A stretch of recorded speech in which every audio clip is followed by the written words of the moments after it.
The time is now 7 o'clock.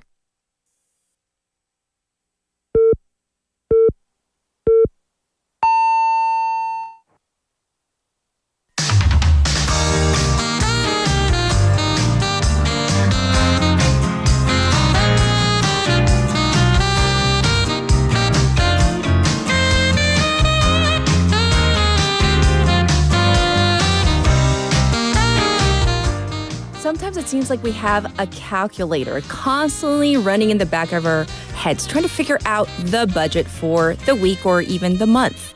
High prices have been ongoing, well, let's face it, for years now. And it seems that things are going to the extreme. Things are either incredibly expensive or incredibly cheap at 1,000 won or lower. It seems like these are the realities, and average people will have to continue to hunt for the best deals. I'm Catherine. This is Morning Wave in Busan on Friday, June 14th on befm, 부산영어방송.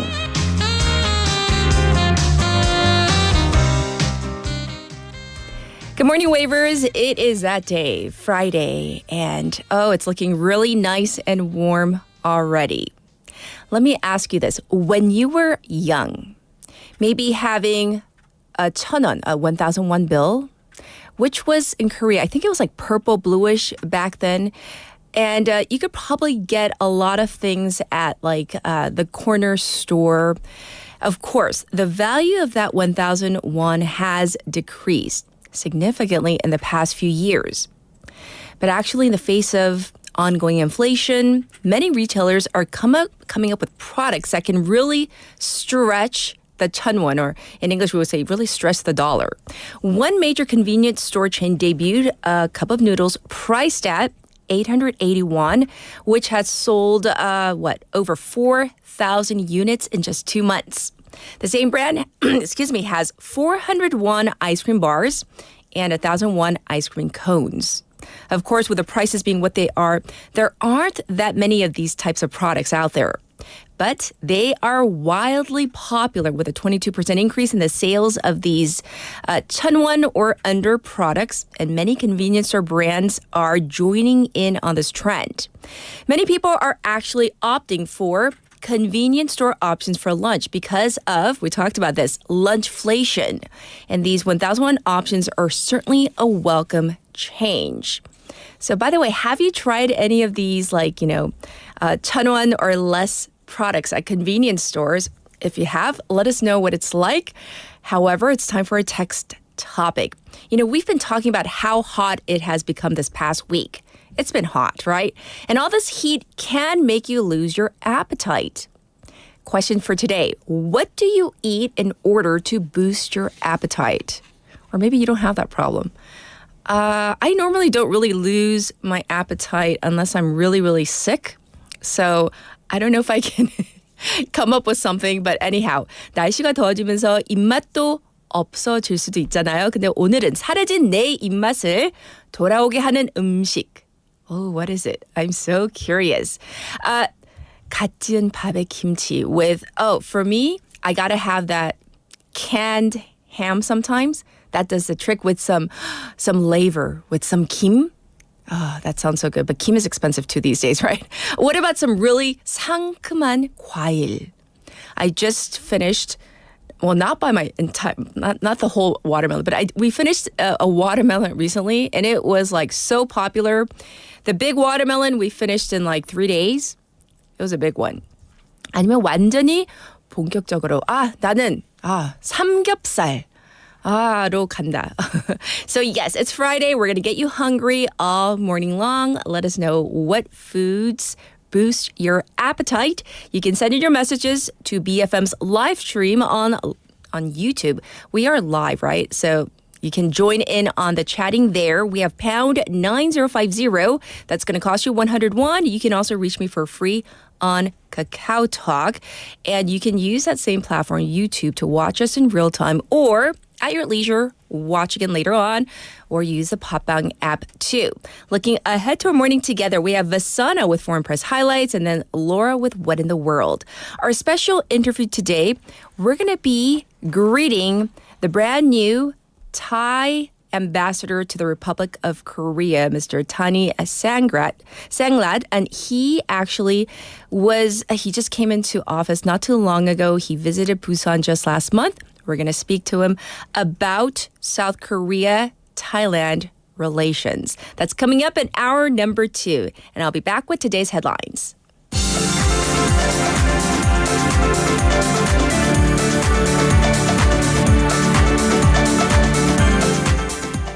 It is now 7:05, and these are today's headlines. Doctors to reconsider walkout if government shows flexible stance. The announcement from the Korea Medical Association, or KMA, comes as major medical school professors said they will join the strike on June 18th, which could potentially affect 43,000 patients. Yoon arrives in Uzbekistan for final leg of Central Asia trip. Yoon will hold a summit with Uzbek President Shavkat Mirziyoyev today on boosting bilateral economic ties. South Korea to lift stock short-selling ban next year. The Financial Services Commission, or FSC, announced it will lift a ban on short selling on March 31st, 2025. And the country will develop a computerized monitoring system to detect illegal short selling before this date. Coupang fined 140 billion won for alleged algorithm and review manipulation. The Fair Trade Commission, FTC, is fining Coupang 140 billion won for allegedly using unfair search algorithms and uploading false product reviews to boost sales of its own private label items. T-Way flight to Osaka delayed 11 hours. A T-Way flight from Incheon to Osaka was delayed 11 hours, prompting strong complaints from its 300 passengers. U.S.-Ukraine signed historic bilateral security agreement. U.S. President Joe Biden and Ukrainian President Volodymyr Zelensky signed a 10-year bilateral agreement at the G7 summit in Italy, which will be a precursor to Ukraine later joining NATO. And these are today's headlines.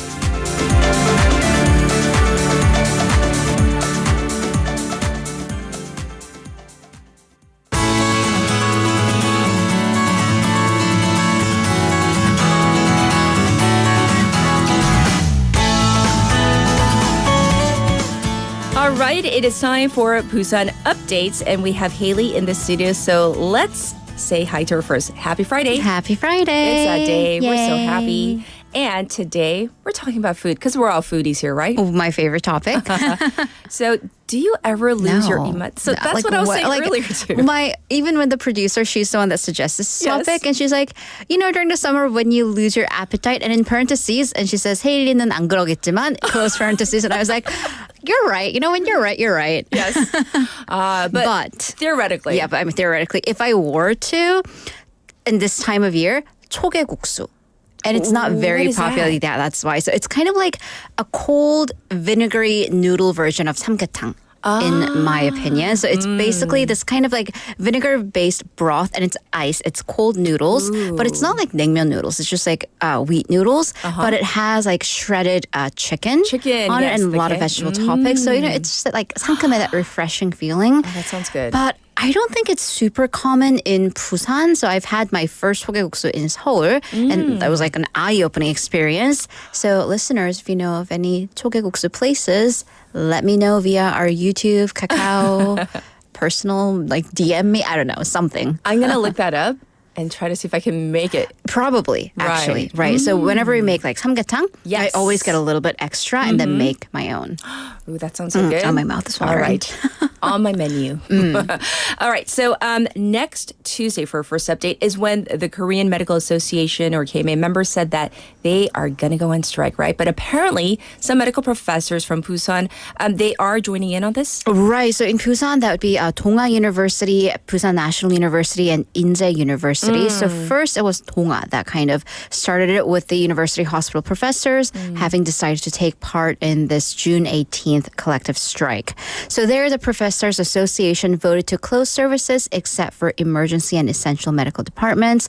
And then also yesterday, Busan National University, PNU, and Inje University Hospital professors also announced that they will join the strike. Okay. So as for PNU's medical school, their Professors Association said that 65.4% of its members, they agreed to joining the strike. However, they too will maintain the essential staff in emergency rooms and intensive care units. Also, Inje University Hospital professors joining the strike, but participation for all of these university hospitals, it's on voluntary and individual basis. So actual number of how many professors will be absent come next Tuesday, that may vary. Also, related, kind of semi-related, 2 doctors at Donghwa University Hospital submitted their resignation, but that's not in line with the walkout, but because of the exhaustion following the walkout and them having to basically work around the clock to fill those empty vacancies. I see. So we will keep on top of the story, since this is so important to all of our listeners out there. We'll give you the latest as the news comes along. Yesterday, we reported on this slope collapse at Choryang Traditional Market, and now we're learning some new details. For example, the entire building was an unauthorized structure. Right, which is eye-opening because this is actually a massive building, not just a commercial part, but it actually has an apartment above ground. So the building was in part commercial building, and then it has residences. It was built back in 1975 with 1 basement level and 4 above ground levels. There are 25 stores located in the basement floor and the first floor, with 80 households living on floors 1 through 4. Sure. But the building was apparently built without approval in the 70s, and there has been, because of this, no really close inspection since so ever. Really, which is perhaps one of the reasons why the ramp collapsed. So a Donggu District Office did hold its own inspection and classified it as a level C safety structure under a miscellaneous structure because it's not authorized as a residence or a business building. I see. But the thing is, under the law structures with levels D and E safety levels, because they are deemed poor safety, they have to go through then a stringent close inspection. However, A through C, no.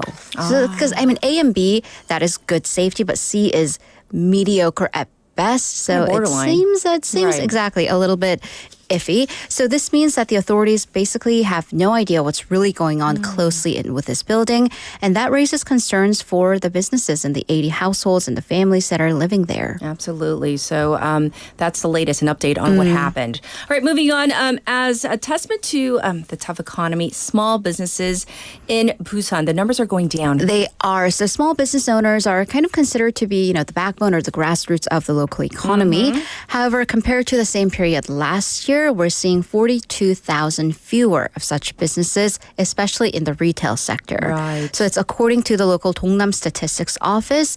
Apparently 1.68 million people newly found employment in May, but that's actually a decrease of 14,000 from a year ago. Right. And also notably, once again, we're seeing 42,000 fewer business owners, especially in retail, restaurants, and accommodations. And it's all kind of tied to what's been going on in the general economy with the high delivery fees that's leading to restaurant owners kind of seeing reduced basically sales and cutting their losses and kind of calling it quits. Yes. Also, home interior and renovation sectors, because the construction sector has been very stagnant, they're also not making any profits as well. And this actually causes a domino. It's not just the closure of businesses, but if you think about these smaller businesses, they're usually run by and with family members. So when that business closes down, multiple family members are then kind of out of a job as well. That's true. So that's kind of a snapshot of what's going on here.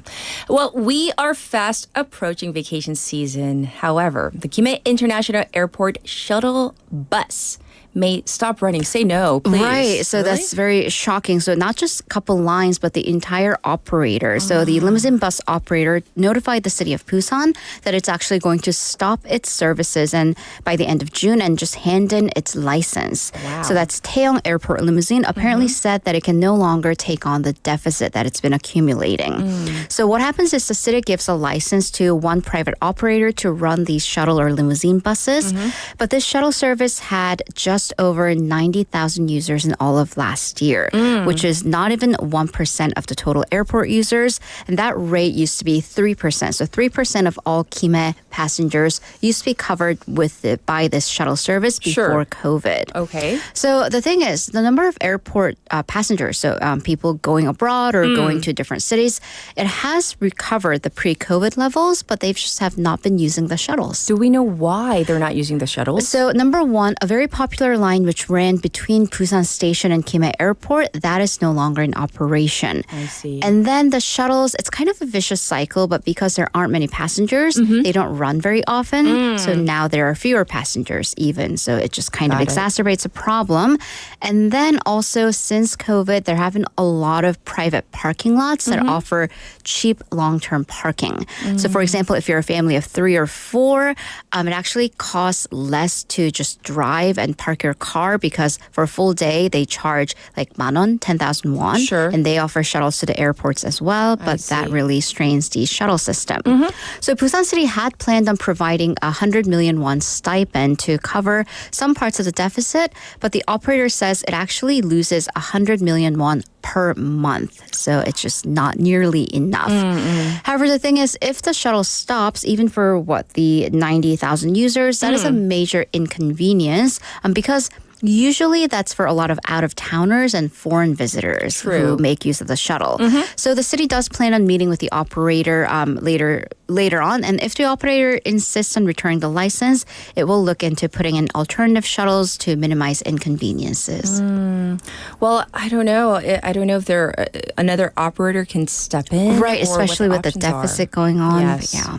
All right. Well, thank you for all the updates, Haley. And now back to you, the listeners, for our traffic and weather.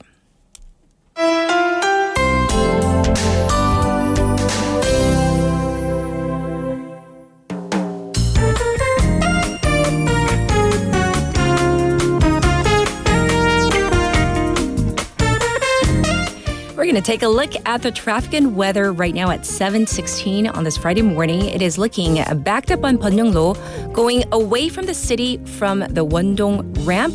There's congestion also reported on Dongso overpass going out of the city around Hwangyong ramp and again around the Bomnaekgol ramp as well. It's also slow on Gwanmun-daero from Sujong-Bagum Tunnel to Baegang Tunnel.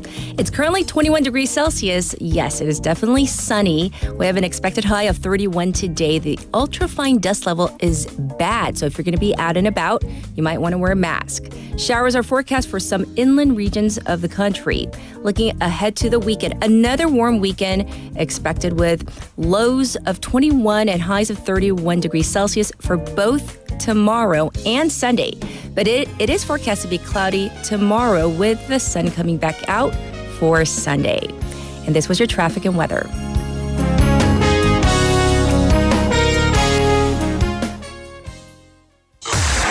Check this out. This is Morning Wave with Busan. Everybody, wait a minute. This is Morning Wave. Morning Wave. You are listening to Morning Wave. Morning Wave in Busan. What show is this? This is Morning Wave in Busan. Here we go. Morning Wave in Busan.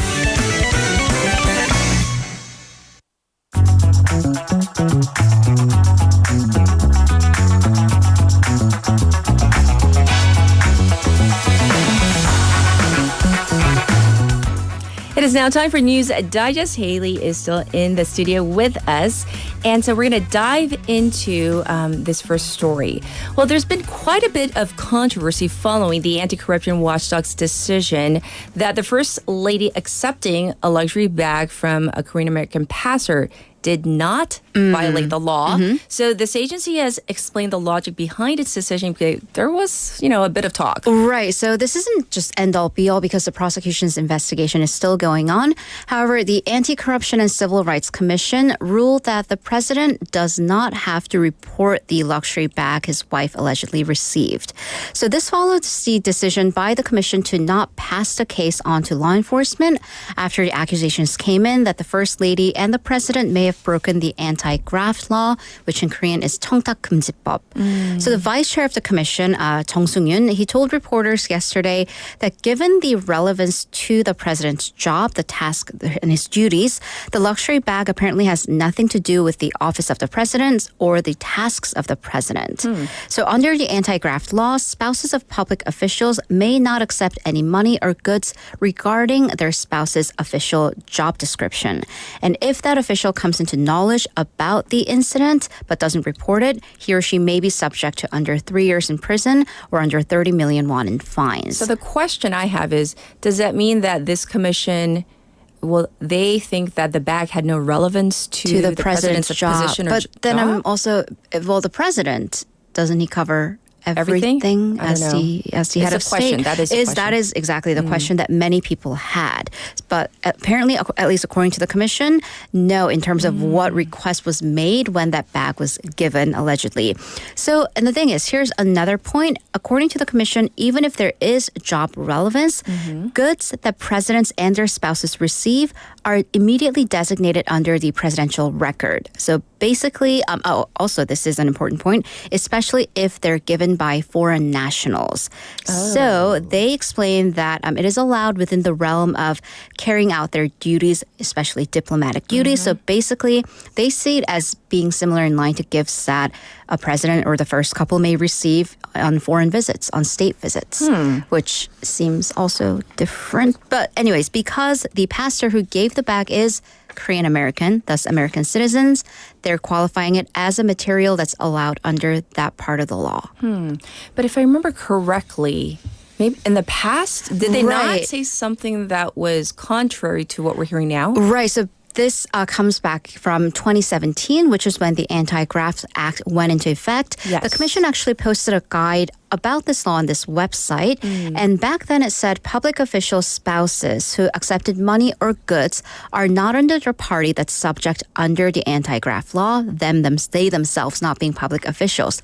However, they may face restrictions under other laws referring to, for example, the influence peddling law and the Attorneys Act, which can subject the spouse to up to 5 years of prison or under 10 million won in fines. I see. So that is the explanation that the commission gave, and once again, the investigation from the prosecutor's angle. Right. And I do want to point out, this was in a very narrow scope of just the anti-graft law, which, people do still have questions about. But once again, the law enforcement, the prosecution's investigation is ongoing. All right. For our second story, let's look ahead to next week, where major diplomatic events are scheduled to occur, right? On the Korean Peninsula. Yes. So summits between South Korea and China, and also between North Korea and Russia, they're about to really happen on the Korean Peninsula around the same day. So according to the South Korean presidential office, they confirmed the long ongoing rumors and reports that Russian President Vladimir Putin will visit North Korea in the next few days, with diplomatic experts looking at about June 18th to 19th as the possible date.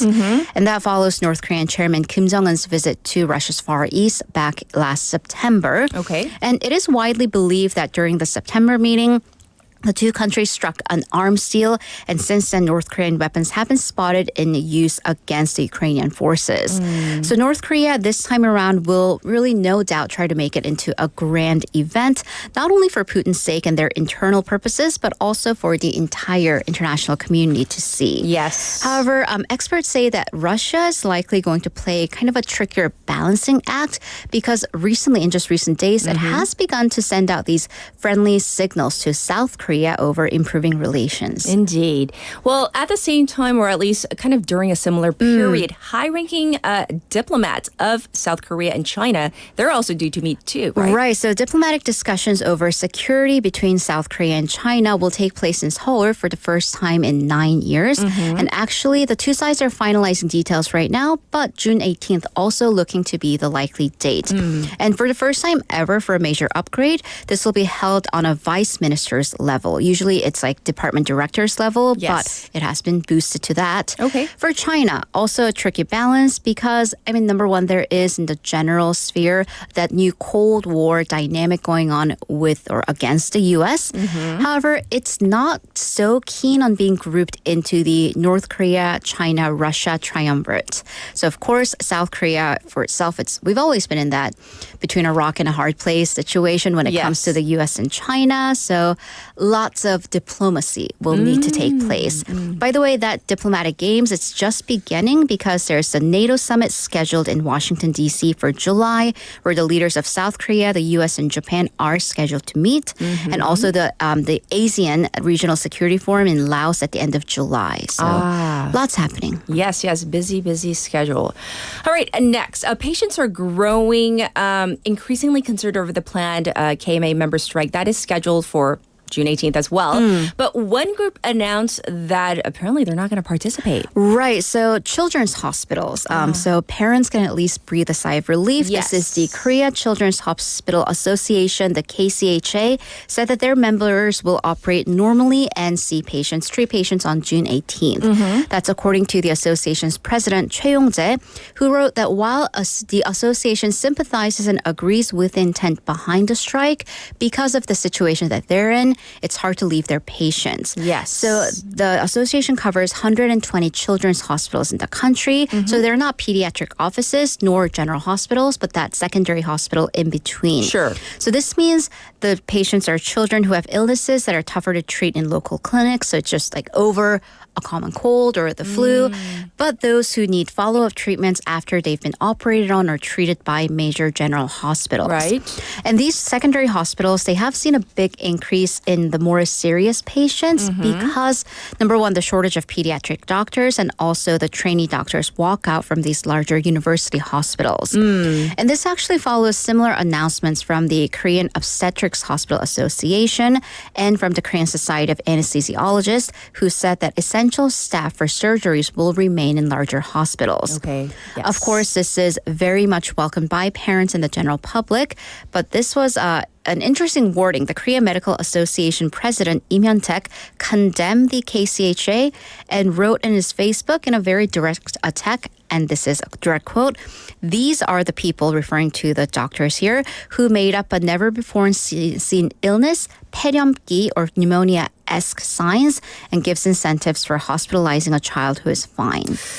Ooh. Right, so That's a little snarky. he has been issuing these kind of snarky comments lately. Yes. So that's right. So I But don't I know have if to that helps say, the cause. For especially parents and Right. the kids themselves, I mean, this is like at least a small sigh of relief. Right, because I mean, it's a big deal. if I as an adult am sick on that day, I can probably postpone going to doctors for a day. But for children, the situation is a lot more different. Indeed. So, yeah.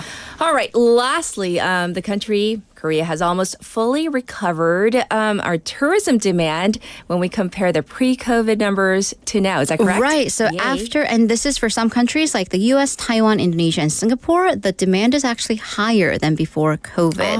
So the government has then set kind of an ambitious goal for foreign tourists at 20 million for the entire year, which is actually over the 17.5 million from 2019. And so that was the record thus far. Yes. So they're trying to set a new record. Well, according to the Korea Tourism Corporation data, 4.86 million tourists, foreign tourists, came to South Korea between January and April of this year, and that is an 88% recovery to pre-COVID. Yes. But as I said, from some other countries, we are seeing higher than before COVID figures. Yes. But South Korea's biggest visitor groups, which are China and Japan, they're still under full recovery at 78 and 82% respectively. But these are considerable gains compared to just even last year. That's true. So, and, I think we can kind of, especially in Busan, you can kind of feel Oh, definitely. and definitely see and sense feel, right. the number of tourists rising. And it does look like the country has bigger, loftier goals in terms of tourism for the second half of the year? Right, so we are trying to break that, 20 million? And right, so, but that goes in line with flight recoveries coming in the second half of the year. So the Land Ministry confirmed that flight schedules, which will come out to a maximum of 4,529 round trips per week across 231 routes, and that is 98% of recovery from 2019. And actually, we're already seeing higher than before number of visitors going to Jeju, which requires no visas for tourists. Yes. So on top of this, South Korea's global clout has kind of been increasing, especially during the pandemic with, Korean culture, Squid Game, and the list goes on and on and on. So the government does have these kind of rosier projections. Right, and I don't know, this goes kind of in line with, we were talking about that, the shuttle bus, the limousine service. So that kind of brings it full circle. Limousine service, small businesses. So definitely not the time for tourism and tourism adjacent industries to kind of shrink away. Indeed. Well, thanks for reporting on all the news, and we'll check in with you in hour number 2. Thank you, Haley. See you in a bit. And we are ready for our first song for this morning. It is Juice by Lizzo.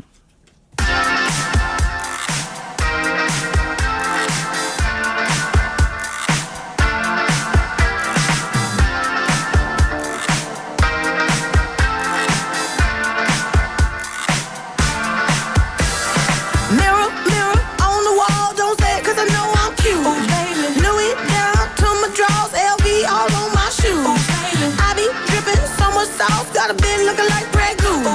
Lit up like a crystal ball. That's cool, baby. So is you. That's how I roll. If I'm shining, everybody gonna shine. Yeah, I'm gold. I was born like this. Don't even gotta try. Now you know. I like shot a nigga better over time. Now you know. They just say I'm not the baddest trick you like.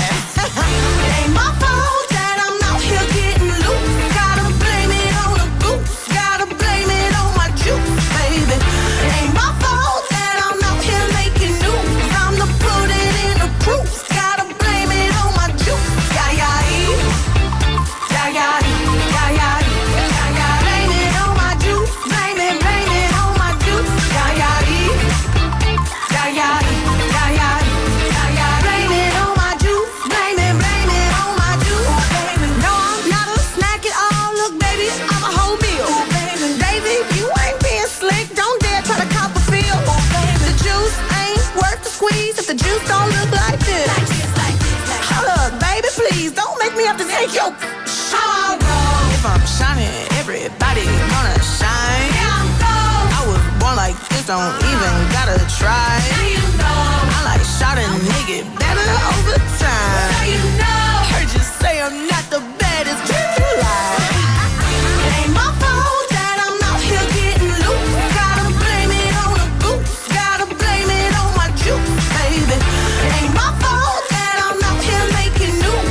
I'm the put it in the proof. Gotta blame it on my juice. Yeah, yeah, yeah, yeah, yeah, yeah, yeah, yeah, yeah. Blame it on my juice. Blame it on my juice. Yeah, yeah, yeah, yeah, yeah, yeah, yeah, yeah, yeah. Blame it on my juice. Blame it on my juice. Hey, somebody come get this man. I think he got lost in my DMs. What?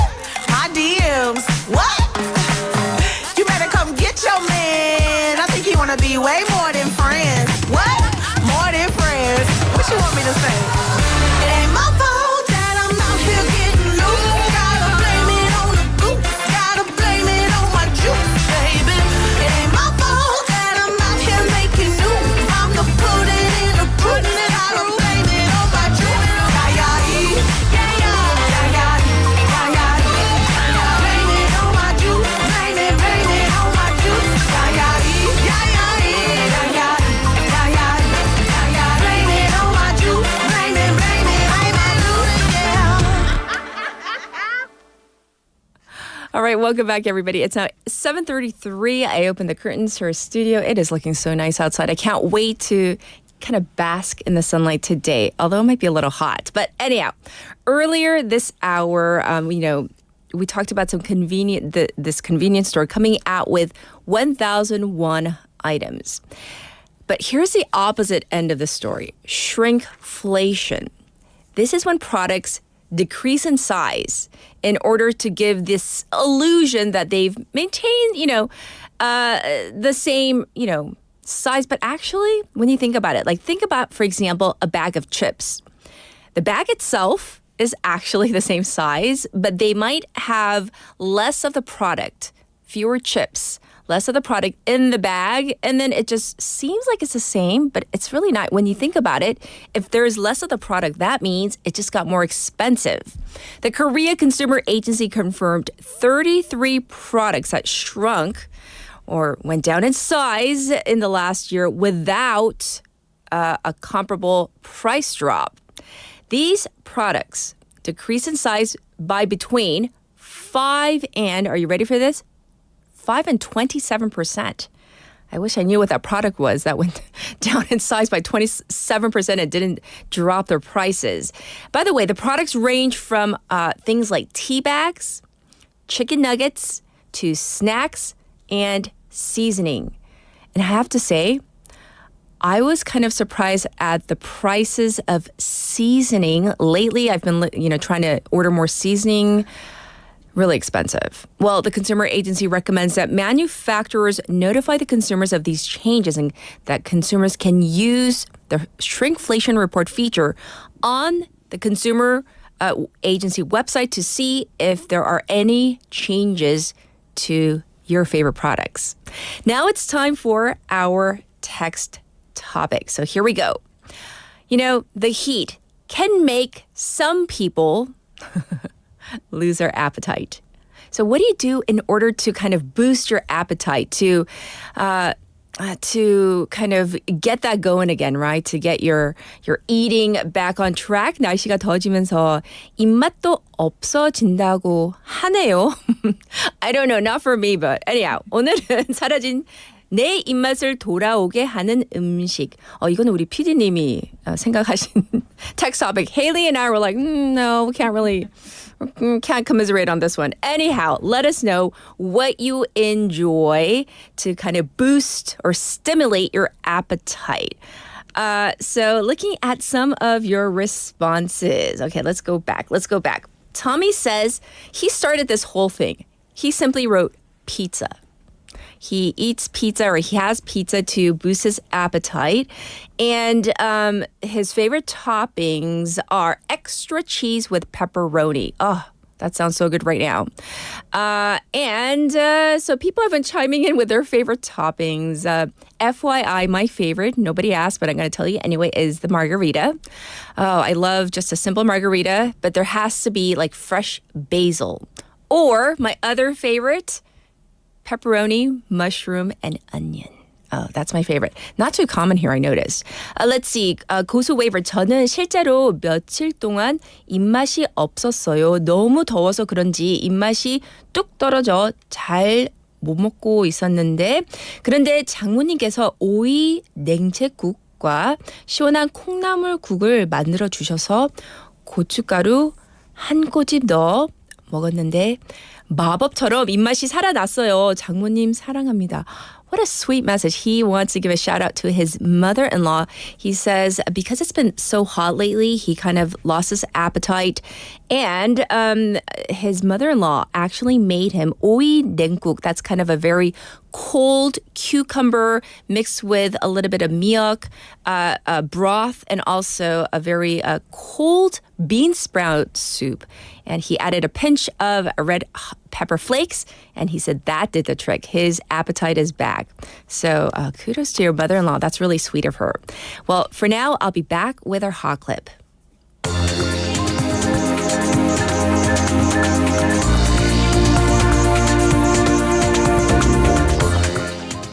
For today's hot clip, I want to cover what's happening in Argentina. There have been protests as a set of harsh austerity measures proposed by President Javier Milei. They're going to go into action, I guess, real soon. But let's listen to the clip from Al Jazeera first.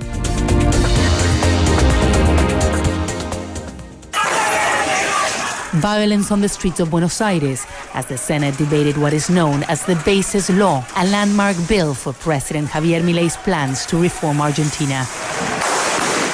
It includes over 200 laws meant to privatize some state companies, delegate legislative powers to the president, reform labor legislation, and give privileges to foreign companies that invest in Argentina. Protesters gathered outside Congress since early on Wednesday morning. Oscar Guerra is a pensioner who says he cannot make ends meet. I am here because I get paid the minimum pension and I cannot survive on it. I worked for 33 years and my pension is $200. With these laws the president is supporting, we are all going to be impoverished. We are going to lose our rights. Protesters were met with resistance from the security forces. As senators continue to debate the basis law, the police started moving in towards the protesters here, trying to clear the way. They have been using pepper spray, asking people to leave the area. However, those who are present here say they're not going to leave. The security situation deteriorated fast. Congressmen from the opposition were pepper sprayed. One car was set on fire. The debate lasted for 12 hours. When the Senate voted, it was a tie, but the Vice President, Victoria Villarroel, defined the vote. The law will now head to the lower house once again. Since taking office, Javier Milei has implemented a shock austerity plan to reduce the deficit. The law is meant to deepen the reforms he wants for the country. Today, as a society, as a country, and as a political body, we are at a crossroad. We can persist in the road to decadence, or we continue in the path to freedom. But Milei's policies have also caused a sharp drop in consumption. Unemployment and poverty are on the rise. So as you heard in that clip, lots of protests going on. The police in Buenos Aires have used water cannons and even tear gas to tackle what they're calling the violent protests. It does look like this is going to go into effect, but that's only if the Senate approves the bills with modifications. The lower house still has to approve them before Milei can officially pass his first law since taking office in December. So are such strict austerity measures needed is the big question. And this was your hot clip for today.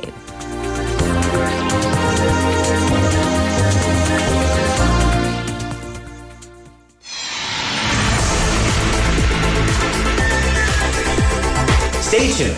You're listening to Morning Wave in Busan.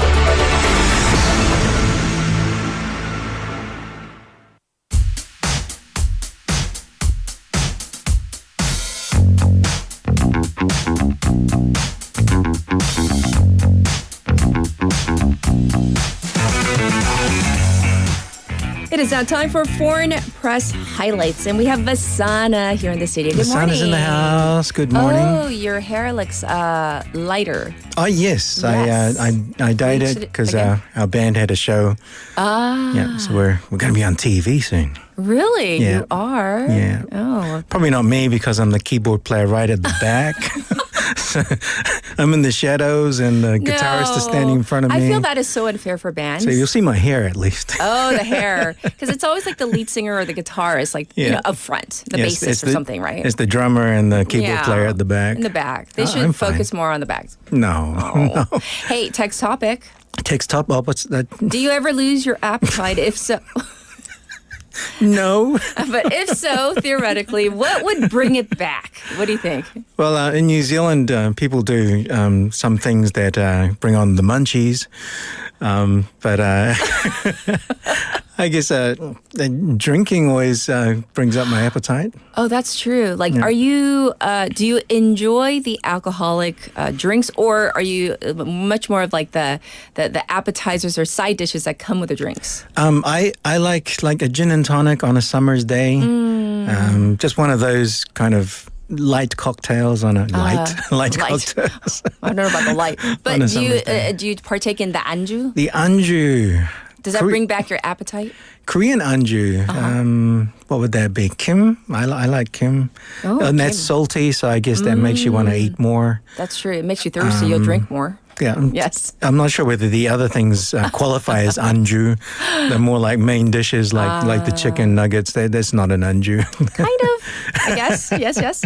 All right, we're going to dive into... Before we go, there's special news for our PD. I don't know if you covered it. Which one? Something to do with BTS. Have you covered that? Are we talking about Jin? Yeah. You talked about that? Well, the whole country. Oh, no, Like I since just thought I'd before. say congratulations. One's out. Yes. 6 to go. Yes. You're so late to the game, of course. The entire country knows. My show's on Friday. That's true. I can't come in and interrupt on a Wednesday. That's true. Like breaking news. Breaking news on a Yes, Friday, that 2 is days true. after. Well, Okay. what do we have? First today, we're still on those balloons. Again? Yeah. Don't want to stay on it too long. Yes. But there are more reporters on this story around the country and more outlets, more CNN and all those people have sent more Yes. reporters here. So we've got some... and there will be more headlines, funny headlines. The first one, another wave of trash balloons, a balloon offensive, and SK and NK engaging in loudspeaker standoff. That was the funniest That's one. the highlight and the headlines, right? And add to that all those messages which we're all getting on our cell phones saying falling cargo. Watch out for falling cargo. Oh, really? Yeah. So when I hear falling cargo, I'm thinking, like those boxes and crates. Yeah, boxes and crates. Full of stuff, right? Yeah. But anyway, let's carry on. Yes. So the main story this week comes to us from the New York Times and brought to my attention by a lovely PD. So the title threw me off a little. The title was "Don't Call It an Ethnic Grocery Store." Oh.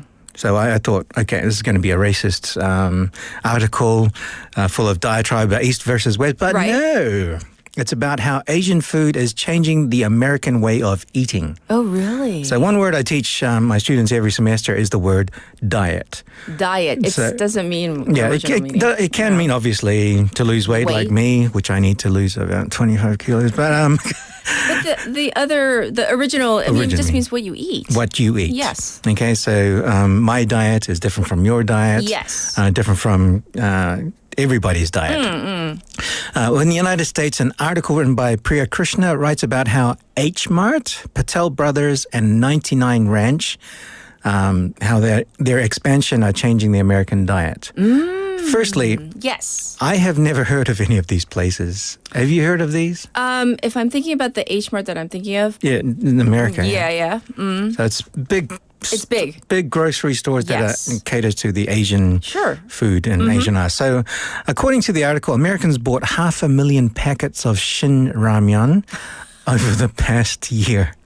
So I thought, that can't be right. So I went to a website which I always go to when I'm fact-checking things for stats, and it's right. It might even be on the conservative side. Could be more. Yeah, it could be more. And we can basically base this on, blame this on university students because you know what they survive on? Ramyun. Like before, this particular brand, before Korean, ramen became popular, it was all about like the Japanese, like cup noodles or whatever they're called, right? Yeah. It was all about that. But now it's like there's a Korean, It's like K-ramen is like all the rage. When I came to Korea the first time, in New Zealand, there's only one brand of noodles, but it's instant noodles. Right. Never even heard of ramyun.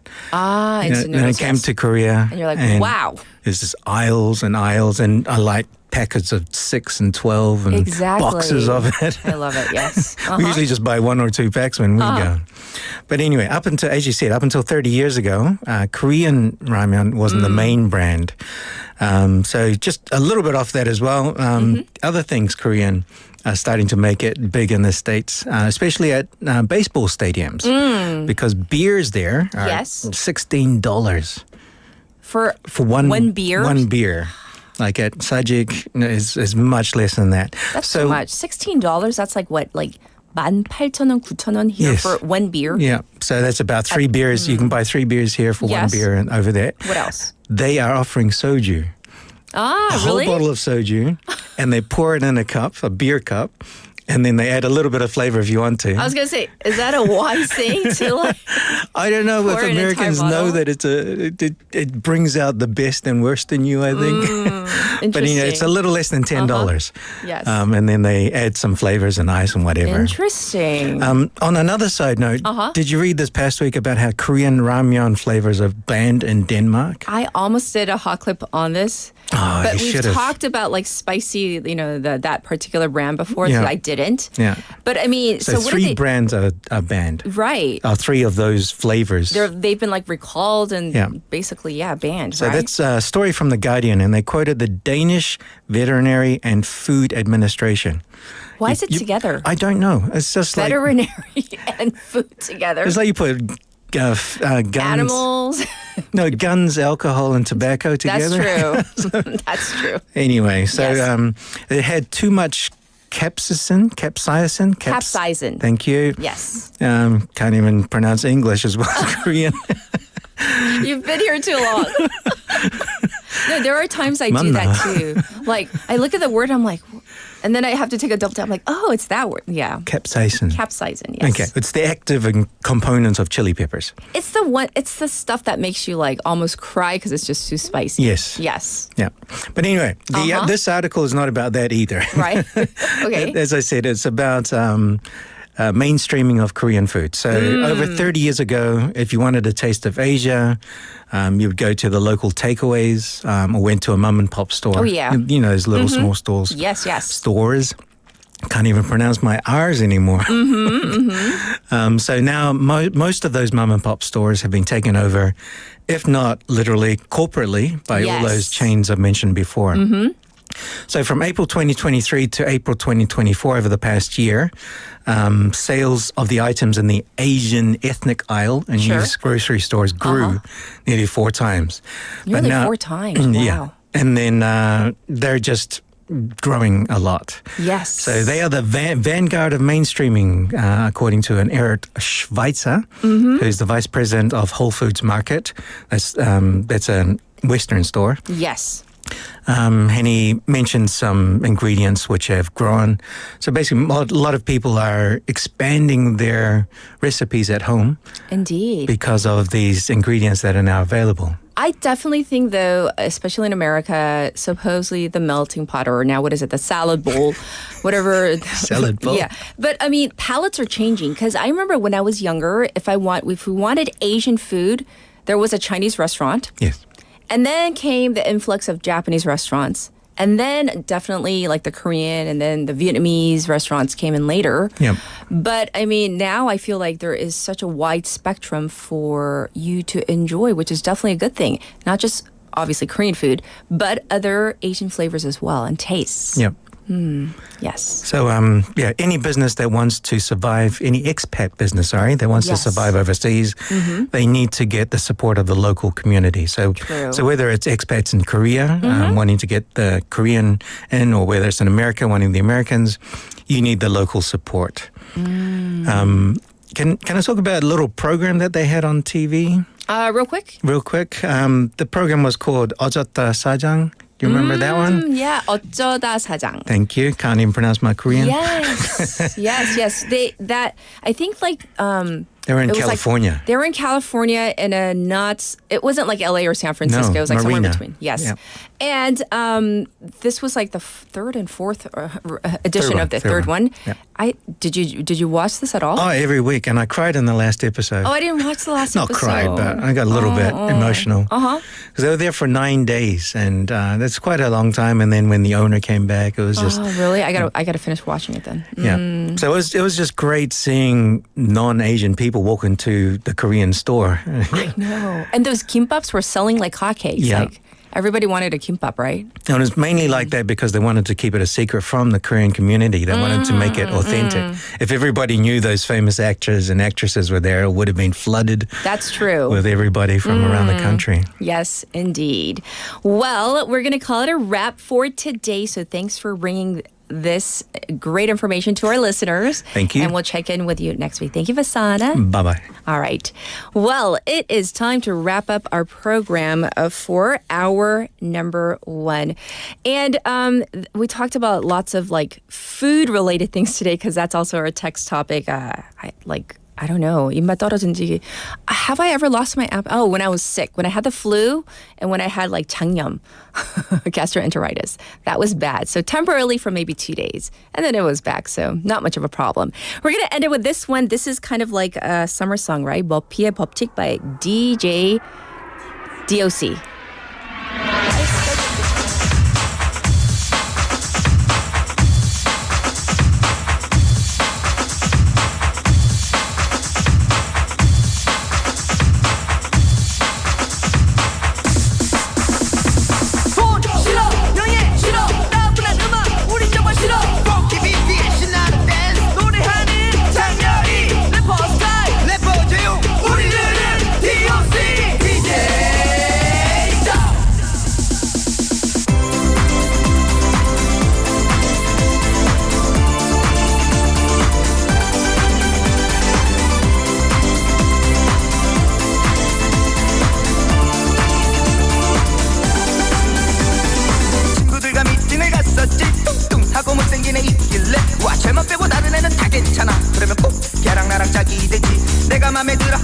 남자들은 꼭 내 친구 여자친구이거나 우리 형 애인 형 친구 애인 아니면 꼭 동동동본 세상에 어떻게 이럴 수가 나는 도대체 되는 일이 하나 없는지 언제쯤 내게도 기가 막힌 그런 눈부신 여자친구 하나 생길까 세상 모든 게 다 내 뜻과 어느 날 힘들게 날 하여도 내가 꿈꿔온 내 사랑은 너 위에 내 뜻대로 이루고 말 테야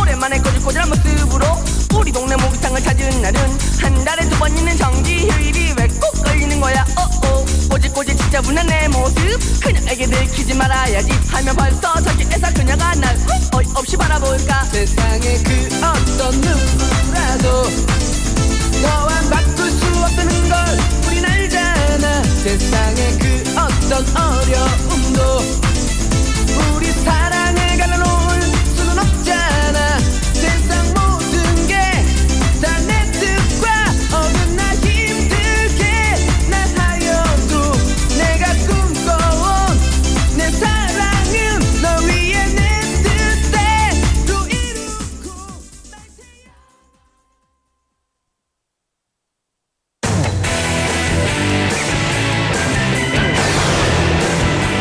Your bridge to the world.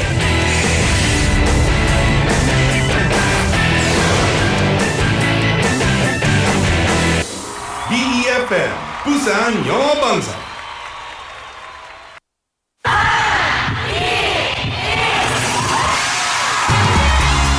부산의 축제 어디까지 즐겨보셨나요? 과거와 현재, 미래가 공존하는 항구도시 부산. 이곳 부산은 계절을 물들이는 다양한 축제로 늘 풍성합니다.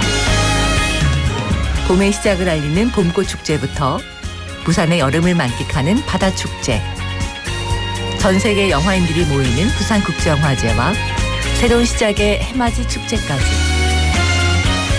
부산의 축제는 우리의 열정을 가득 담고 있습니다. 바쁜 일상은 잠시 뒤로하고 특별한 시간을 선물 받는 바로 이곳 부산에서 우리의 삶은 축제가 됩니다. 축제로 하나 되는 부산, 여러분은 어떤 축제를 기다리시나요? 이 캠페인은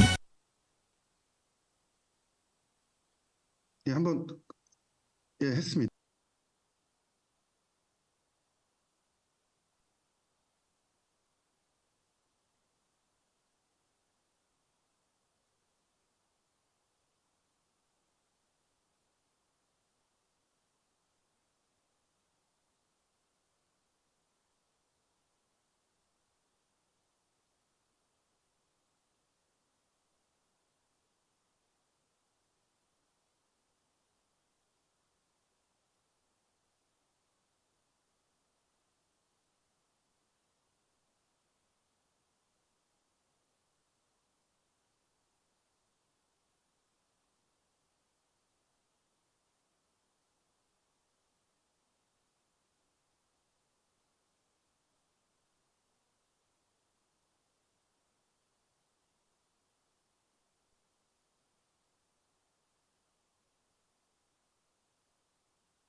We are in it together. This campaign is brought to you by befm 부산영어방송.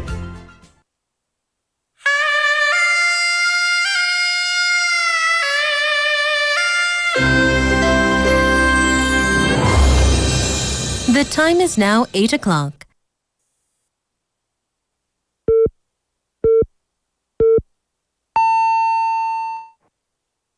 It's morning! And what a lovely morning! Dynamic Busan. Good morning! Good morning. Good morning! Good morning. Hello, Chevy.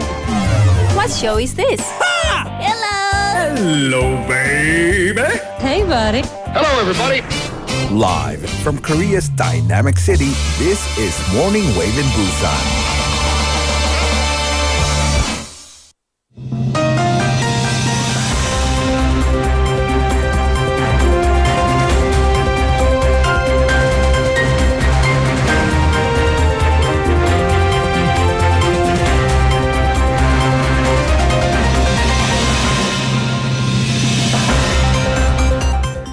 It is now 8 o'clock and this is news highlights. Doctors to reconsider walkout if government shows flexible stance. The Korean Medical Association, or KMA, said it may consider withdrawing the planned walkout for June 18th if the government takes a flexible stance on the medical school quota increase. This comes as major medical school professors have announced their intent to join the strike, which could potentially affect 43,000 patients. The government, in the meantime, warned of stern responses, classifying the professors' walkout as refusal to provide medical services.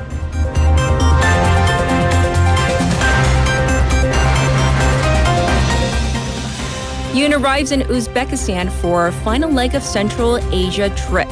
President Yoon Suk-yeol arrived in Uzbekistan on Thursday local time for the last of his three-nation Central Asia trip. On his first day in Uzbekistan, Yoon met with young Uzbeks, visited the Independence Monument in the capital, Tashkent, and had a dinner meeting with ethnic Koreans in the country. Yoon will hold a summit with Uzbek President Shavkat Mirziyoyev today on boosting bilateral economic ties.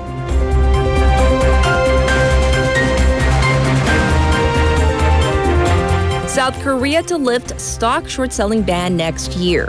The Financial Services Commission, or FSC, announced it will lift a ban on short selling on March 31st, 2025, and extend the current short selling ban until this date. In the meantime, the country will develop a computerized monitoring system to detect illegal short selling over the Korea exchange. The FSC added that the plan to improve the stock short selling system is an effort to protect investors and maintain market order by fundamentally improving the system.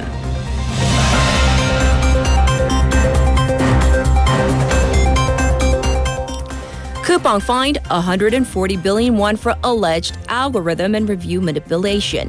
The Fair Trade Commission, or FTC, is fining Coupang 140 billion won for allegedly using unfair search algorithms and uploading false product reviews to boost sales of its own private label items and refer the e-commerce giant and a subsidiary company to the prosecution. The FTC alleges that Coupang used deceptive algorithms to give greater exposure to over 64,000 of its private label products, as well as mobilizing over 2,000 employees to write over 72,000 positive reviews of these products. Coupang released a statement expressing its regrets, explaining that it has recommended its products based on quality, reasonable prices, sales volume, and reviews.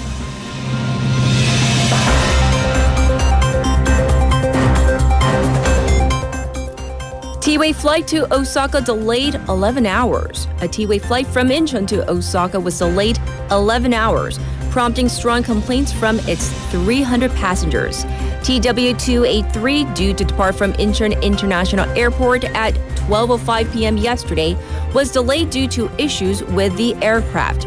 Earlier in the day, another T-Way flight due to depart from Bangkok, Thailand, was delayed significantly due to technical issues. The airline said it provided the passengers with hotels and meals.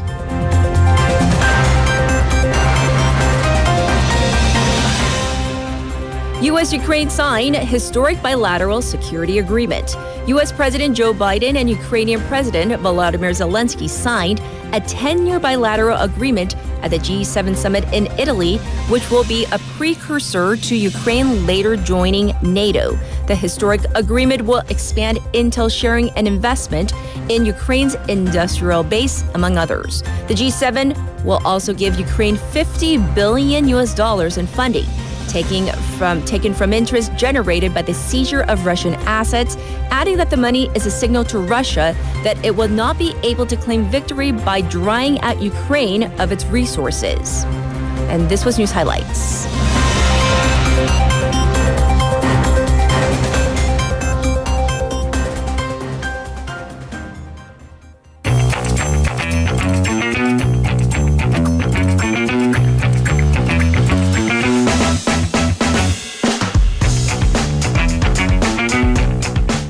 It's time for Issue Waglwagle. We have Haley back in the studio. Hello again. So I was just thinking about that news story about that particular airline. Like if I had been like in Bangkok and had to wait, what is it, 14 hours? By the way, it was 14 hours. Right. I mean, here's the thing. That's like when because I love Thailand, been there 3 times. And when I go as an adult with jobs, we go on a very Korean 3박 5일, which is like, that's not a thing in 5 days, 3 nights. In English, Yes. because they don't have, Right. So meaning like I spend, a full day like traveling. So, I mean, if there's a 14-hour delay, can you imagine I'm calling my producer, I'm not going to be there tomorrow morning because there's, that's how you lose jobs. So Exactly. I But- hope full compensations are underway. Yes, of course, though, safety comes first. If there were technical issues, it's correct that they address those. But I'm just saying, as a consumer, I would be irked. Oh, sure. All right, first up, we often see cigarette butts all over the place on the ground, and it is unpleasant. And I think this is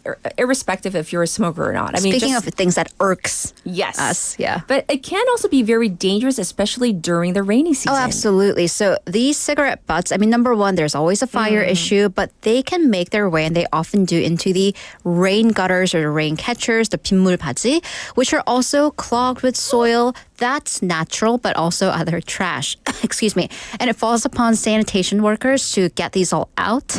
And it actually takes them a full month just for one neighborhood. So there was a Yeonup report that shadowed these trash collectors for a while. And for just one, I think, 성수동, it takes them a full month to look through and clean out the rain gutters. Yes. So they collected 1 ton of trash in one day. In a day? And it's just out of the rain gutters, by the way, not for the entire neighborhood, the on street. So people can, and here's the thing, I have seen it, people one day, because we weirdly enough don't have like street trash cans. These people, some people will kind of treat the gutters as trash cans, which they're not. But I've seen like receipts, like coffee cups, which I'm like, how do you get them through the grate is number one question. But if the thing is the rain catchers are filled with trash, then they don't do their job of collecting rainwater as they're supposed to. Yes. And that can be disastrous. Evidence summer of 2022. In Seoul, we had the huge overflow, the street flooding, and people did die from this incident. And overflowing rain gutters actually caused massive flooding or contributed to it. According to the National Disaster Management Research Institute, they say that if there is concentrated heavy rain of, say, 100 millimeters per hour, massive rain, and about 2/3 of the gutters are full, the risk of flooding doubles.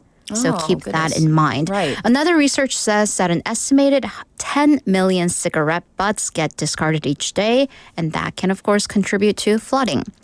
So just eye-opening numbers. Well, Seongdong-gu district in Seoul, I mean, they're using smart technology, automatic smart rain gutters that will remain closed during non-rain times, but they'll immediately automatically open the rain.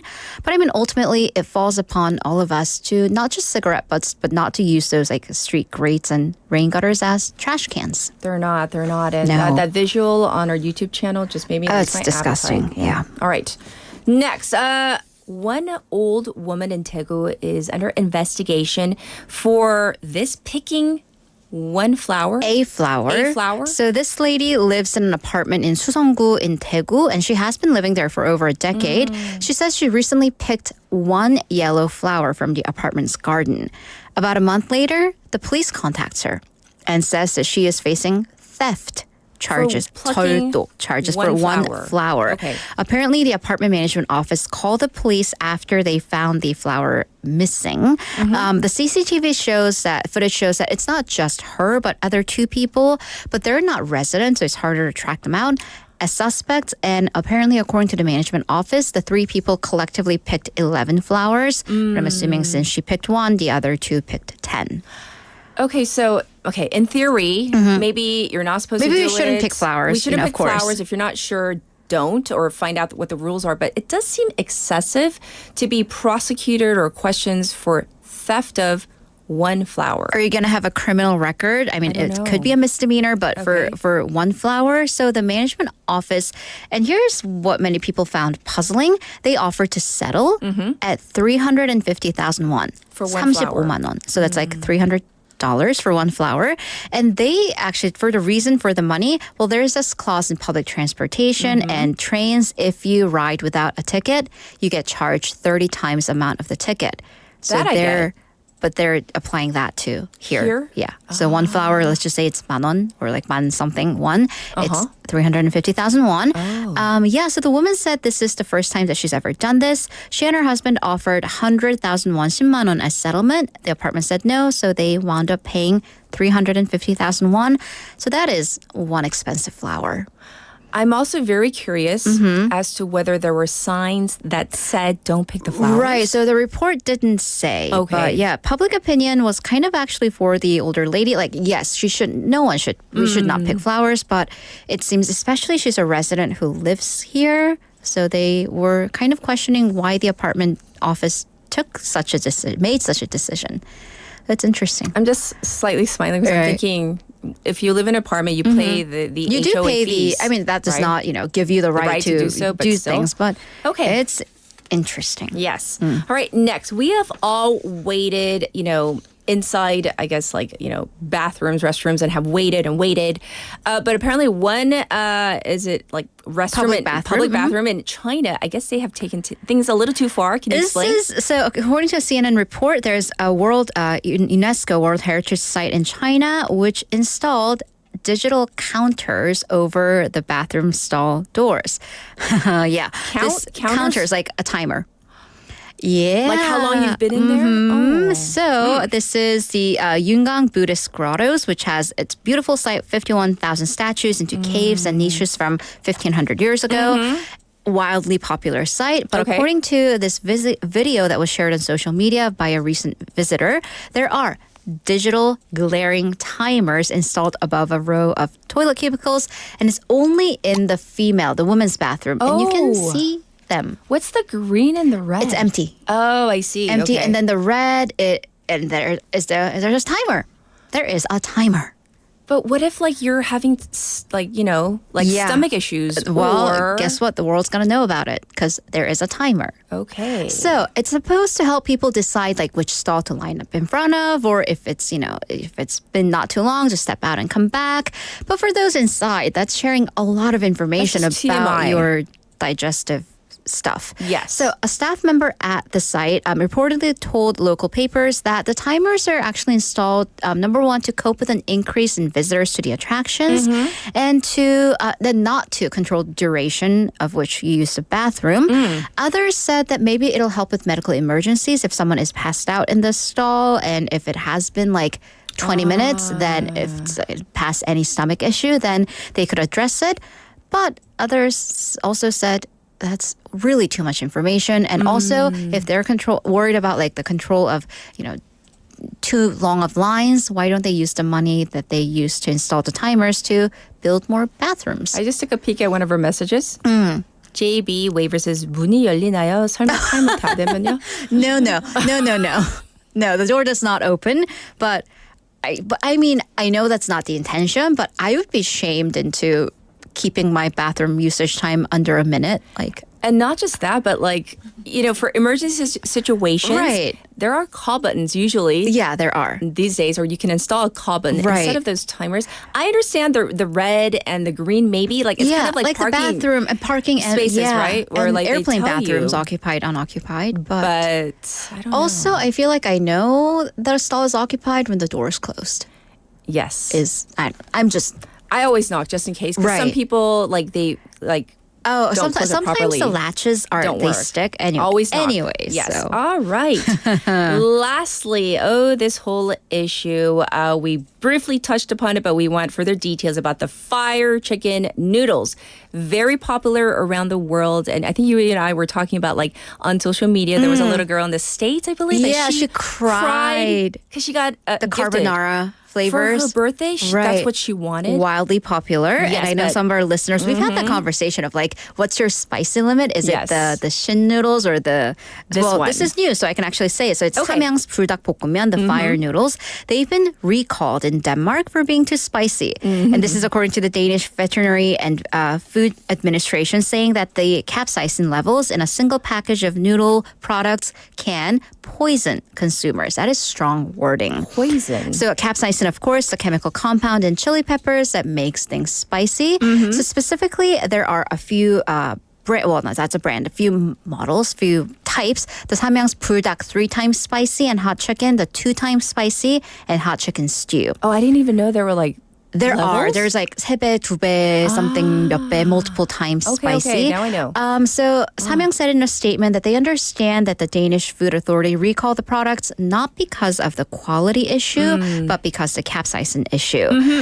But here's the thing. There are challenges online where people do try these noodles that perhaps shouldn't. And I'm speaking of stomach problems.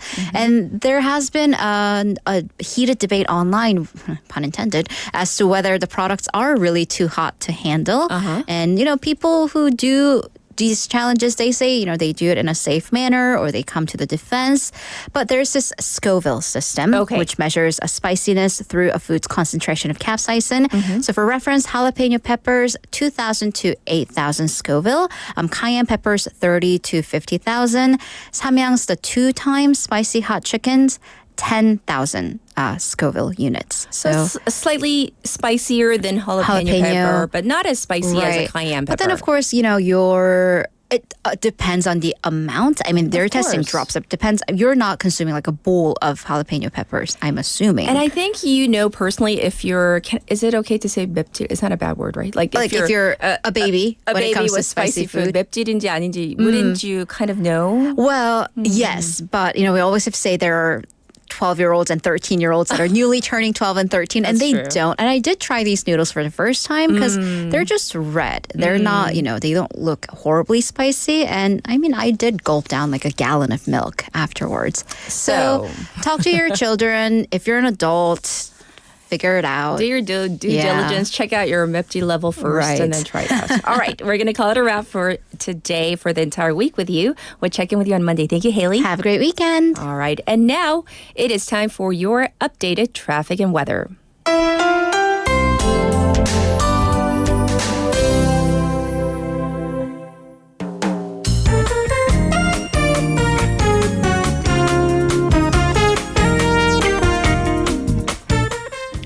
It is now 17 past the hour. It's time for your traffic update. 2 trailer trucks have broken down on 가락대로.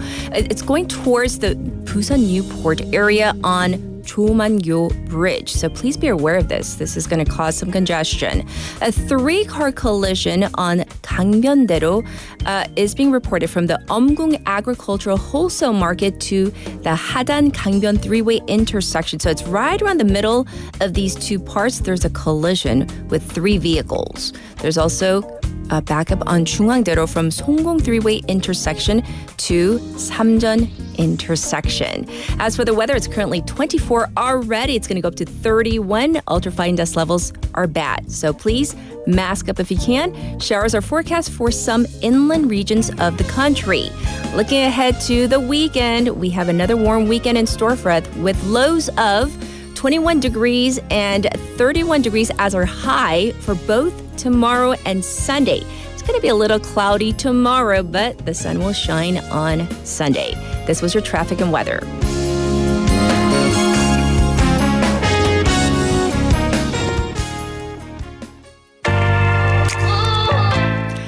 And here is Home by BTS. Guess what? I just wanna go home.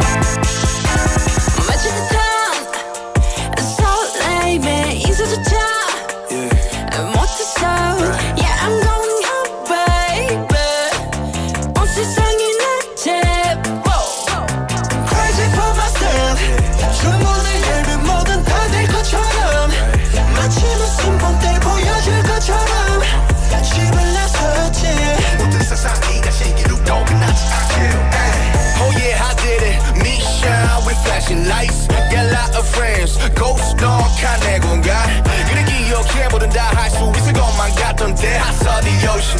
Yeah, 이 문을 열기도 전에. Oh yeah. 내가 채울수록 더 비어가 숨길수록 더 혼잔 것 같아 빨리 용기는 잠못하는 밤 네가 있는 곳 날 깨고 싶니까 What you want my favorites 바로 그곳입니까 미리 켜둔 너의 switch Yeah 말을 안 해도 편안할 거야 너만 있다면 다 내 집이 될 거야 You know I want that home You know you got that home You love, you love, you love I miss that You love, you love, you love I want that You touch it, touch it, touch I need that La la la la la la la la la I love it 그저 와들 내 발이 이상해 누구고 일부라들 있어도 이상해 둥둥둥 기분 빈 거는 두둔 이번지고 가들 나보다 좋아 점사라의 세상은 우리가 세상을 다 가진 줄 아는 궁금 그래도 pick up big ring 내가 원한 건 모든 걸 가져두고 허전한 지금 모든 걸 이룬자가 느낀 낯선 기분 지금 떠나도 돌아올 곳이 있기에 나서는 갈림길에서 자꾸 생각나 볼품없던 날 알아줬던 너네 생각에 웃을 수 있었어 네가 있는 곳 그곳이니까 What you want my favorites 바로 그곳이니까 미리 켜둔 너의 switch Yeah 말을 안 해도 편안할 거야 너만 있다면 다 내 집이 될 거야 You know I want that home You know you got that home 길 언젠가 초인종이 세 번 울리면 문을 열어주겠니 미처 못한 인사 전할 수 있게 그때 말할게 yeah, yeah. 나는 여기까지 What you want to spirit 다녀왔어 하니까 켜두고는 너의 switch Yeah 말을 안 해도 편안하잖아 네가 있어서 나의 집이 된 거야 You know I want that home You know you got that home You love, you love, you love I miss that You love, you love, you love I want that You touch it, touch it, touch I need that La la la la la la love it All right, everybody. Time for a text topic one last time before we get into our special interview. Today, we've been talking about what types of food you enjoy when you lose your appetite, and you kind of want your appetite back. You want to boost your appetite. For example, we have a message from 최윤정 Waver who says, 오이 미역 냉국, 쭈꾸미 볶음, 코다리찜, 아구찜. 입맛 돌아오는데 도움이 되긴 하더라고요. So she mentions, you know, the cold cucumber seaweed kind of broth. Real nice. That's actually one of my favorites during summer. And then the 쭈꾸미 볶음, it's like the little, you know, how do I translate this? Like the little friends of 쭈꾸미는 문어 아니 오징어 친구인가요? 문어 친구? Yes. Yeah, 오징어 친구, the little mini versions of that, the spicy one, and then the 코다리찜 is like a braised fish. Also the 아구찜 as well with lots of delicious bean sprouts. So that helps her when she is kind of, you know, picking out her food and whatnot. So, I see another one here. 콩국수. 지나갔는데요. 태진 Waver mentioned 콩국수 is a good choice. Oh, yes. So 콩국수 is basically beans and tofu ground up, and it's served cold over noodles, and that is definitely a summer favorite here in Korea as well. And many of you are asking for a foodie segment. However, I'm not the boss. We can talk about it, though, during our chats, though. I'll be back with our special interview.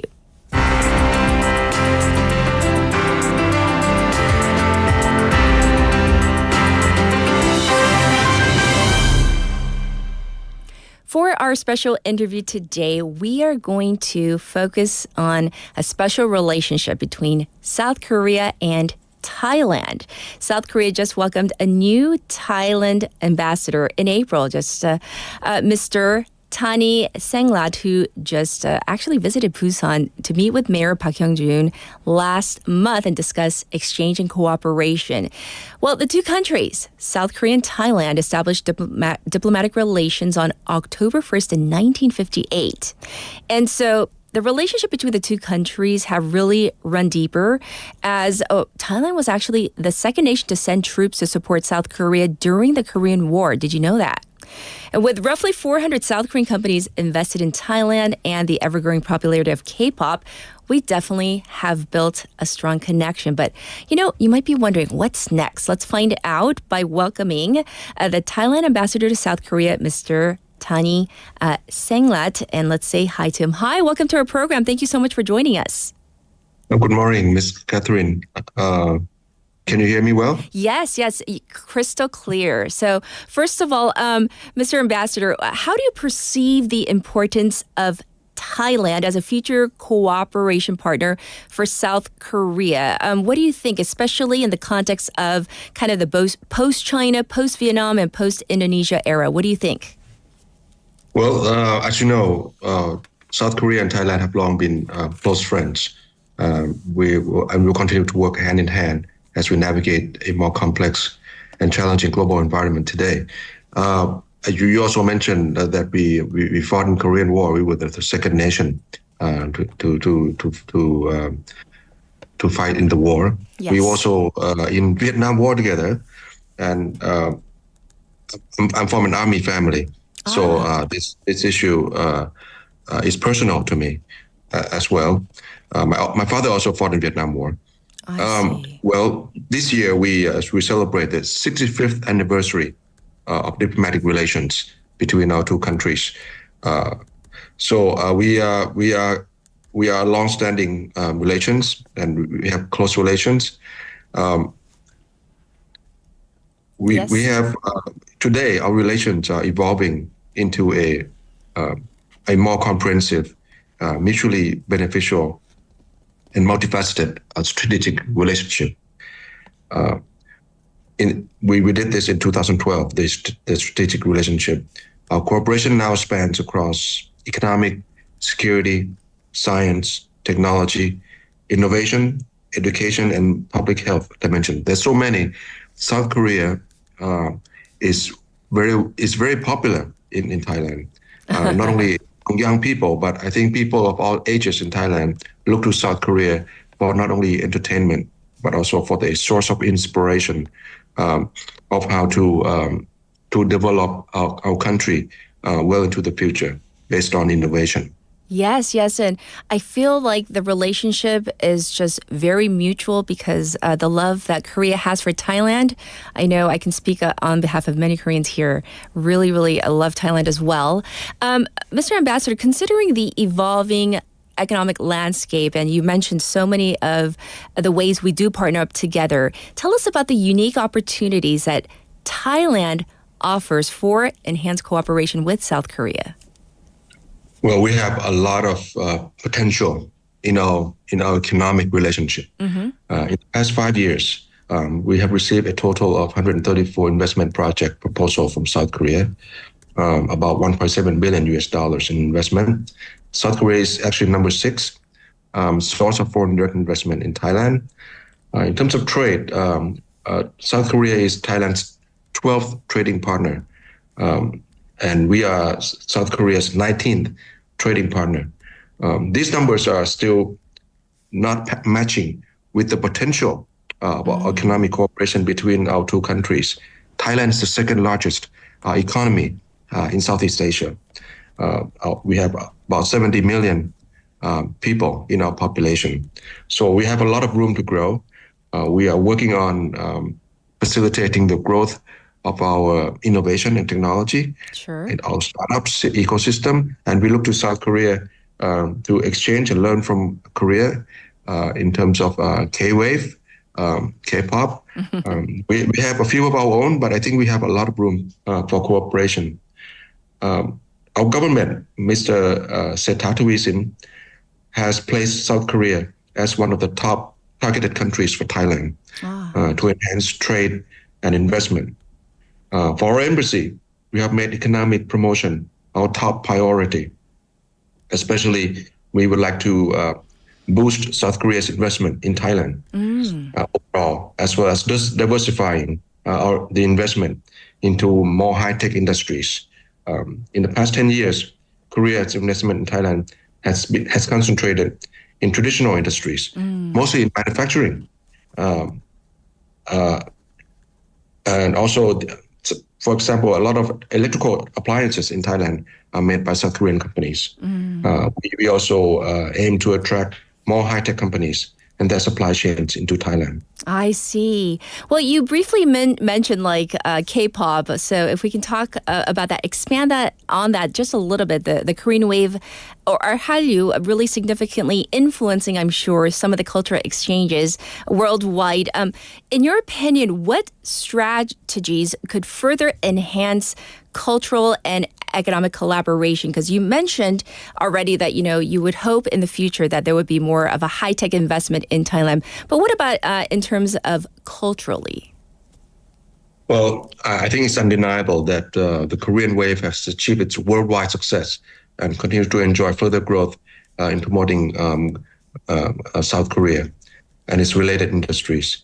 What brought the success are, in my opinion, strong partnerships and commitment from the private sector, supported by the public sector organizations such as KOCA, Korean Cultural Centers, and Korean Foundation. So applying South Korea's best practices in this field to Thailand's entertainment and creative scenes through an organization called TACA, which is modeled after KOCA. This is one way of us of exchanging lessons with Korea. TACA is similar to KOCA. We aim to push forward cultural and economic collaboration between Thailand and South Korea. For example, there are many K-pop idol groups, K-dramas, choosing Thailand as their production location. Will not only contribute to the economic and cultural exchange between our two countries, but also acted as a background factor towards Hallyu's global popularity. So a lot of Thai people follow Korea influencers. Yes. We follow BTS, Blackpink, and so many idols. Yes. Well, Mr. Ambassador, I know that you visited Busan recently and had a chance to meet with Busan Mayor Park Hyung-joon, and I also learned that you discussed kind of strengthening the relationship between Thailand and Busan, in particular in the tourism sector. So are there specific initiatives or collaborative efforts that you want to see happen between the two regions? Yes. Busan and Bangkok are the sister city relationship already. Yes. There was a discussion between myself and private sector in Thailand on the idea of establishing Busan Smart City and Chonburi EEC sister cities. Chonburi is one of the three provinces in eastern Thailand where our Eastern Economic Corridor is located. So that's an idea of connecting Busan and Busan Smart City and Chonburi EEC sister cities, leveraging on the strength of both Busan and Chonburi as transportation hub, tourism, and maritime cities with potential for exchanging best practices in developing smart city as well as maritime tourism industry. So both cities, both provinces have deep seaports, a lot of manufacturing, a lot of innovation and technology-based companies already invested there. So I think there's a lot of room for partnership between Chonburi and Busan. We understand that Busan is the second largest city in South Korea. Sure. Yes. And also a hub for international festivals. We also wish to promote greater participation of Thai entrepreneurs and artists in Busan's various festivals, just the Busan International Film Festival, Asian Contents and Film Market, G-Star. So we are all very, very excited to promote partnership with Busan. I'm very curious as to your personal impression when you visited Busan, Mr. Ambassador. What did you think of our city?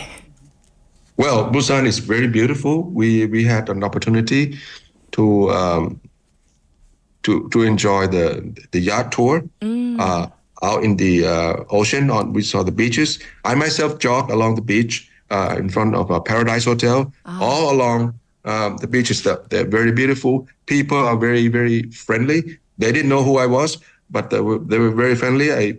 They helped me and pointed me the way. It's very friendly and very down to earth. Yes. I saw so many small merchants selling seafood on the beach, for example. So this inspired me to think of Busan as a point of main contact between our two countries and relationships between Busan and different provinces in Thailand. But during my visit, I also visited the ASEAN ROK ICT Convergence Village, which displays Busan's advancements in augmented reality, AR, VR, XR, so many R's. So I met with Fun IT, yes. A Korean startup, and collaborated with National Museum in Bangkok in installing mixed reality contents of Ayutthaya, our old capital. So I also discussed with Fun IT and BIPA on ways to further exchange Thai-Busan startups. Yes. Especially through both countries' startup events like Next Rise, which is happening in Seoul right now, come up later in November.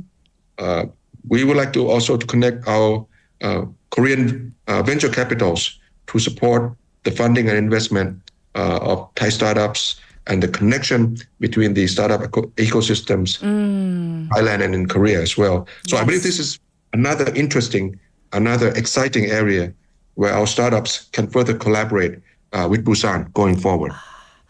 Well, for a final wrap-up question for you today, Mr. Ambassador, we want to know what measures can be taken to introduce and promote Thai history and culture to the Korean public, because I think it has to be a two-way street. It just can't be one way where, K-pop or K-wave or Hallyu is popular in Thailand. We should be better cognizant, better aware of what's happening in Thailand here in Korea. So what can you tell us about this? Well, we are working hard to promote two-way exchange of our culture and our people relationship. Our embassy and alongside our government and our partners in Korea are planning to promote and increase the positive awareness and appreciation of our unique culture. So with TACA, we will have a collaboration between TACA and KOCA as well. But for now, the Korean public will have a chance to experience a variety of Thai cultures through Sawatdee Seoul Thai Festival 2024. Sawatdee means hello in Thai. 안녕하세요. Same thing.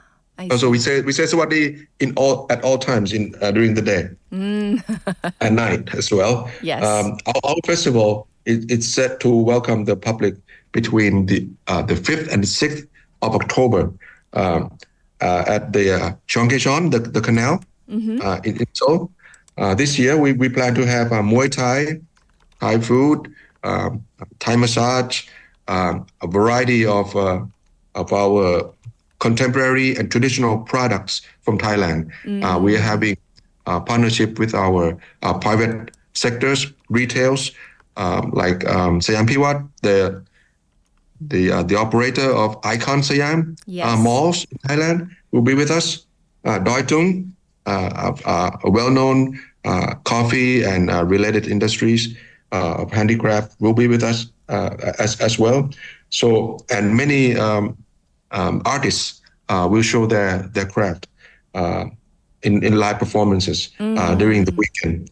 So I strongly hope to see participants from Korea and our international friends and yourself joining us in October as well, if you can. Yes. That's a comprehensive representation of Thailand in the heart of Seoul. And we hope to do more in Busan as well. Oh, we hope so too. So I want to say thank you so much for giving us your time and coming on air with us to explain the really special relationship that has been flourishing for so many years. So thanks for joining us today, Mr. Ambassador. We do appreciate it. Thank you so much. 감사합니다. And by the way, if I say this correctly, if I say it incorrectly, please forgive me. Is it 컵군 그랍? Is that correct? Did I say it incorrectly? 컵군, yes, 컵군 ka. Yes, okay. So that was my very poor attempt to say thank you. But thank you once again for your time. You're welcome. Everybody, this was the Thailand Ambassador to South Korea, Mr. Tanee Sangrat, and this was our special interview.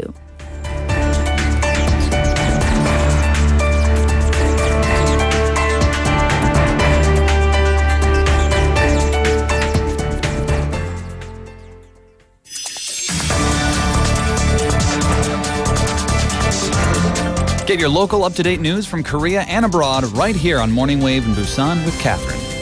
Stay tuned.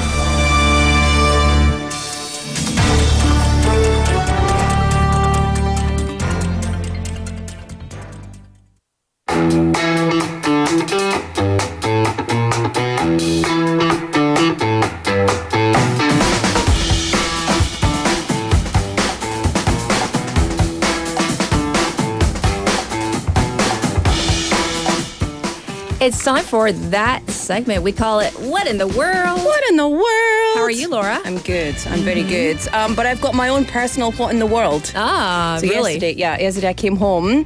And I was at a meeting, and then we had a couple of drinks, and then so I got home, I don't know, maybe 10ish.